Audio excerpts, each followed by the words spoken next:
For over a century, our nation has paused on November 11th to reflect on the commitment and dedication of the men and women who have served in our armed forces. Most years, we honor Veterans Day with a large ceremony or ceremonies with handshakes and hugs to show our thanks.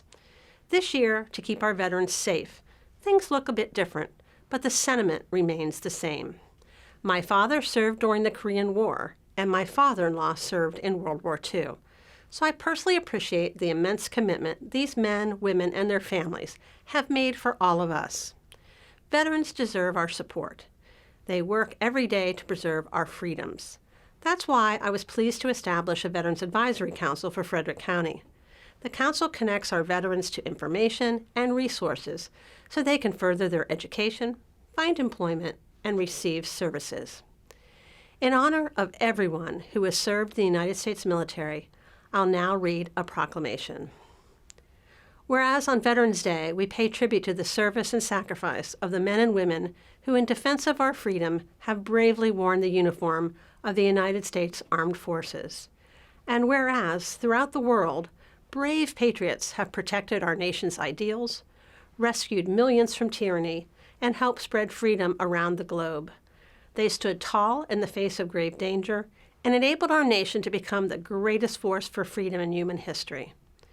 And whereas we'll never be able to repay the debt we owe to the brave men and women who have served in the Army, Navy, Air Force, Marines, and the Coast Guard.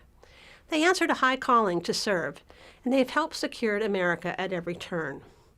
There are about 18 million veterans alive today, and 18,000 of those veterans are here in Frederick County. We recommit ourselves to providing them with the care and respect they deserve. And whereas our country is forever indebted to our veterans for their quiet courage and exemplary service.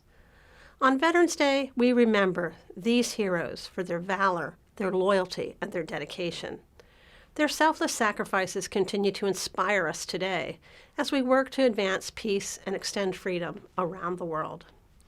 So now, therefore, as the County Executive of Frederick County, Maryland, I hereby proclaim November 11th, 2020 as Veterans Day in Frederick County and encourage all of our residents to recognize the valor and sacrifice of our veterans through our thoughts, our prayers, and our ceremonies.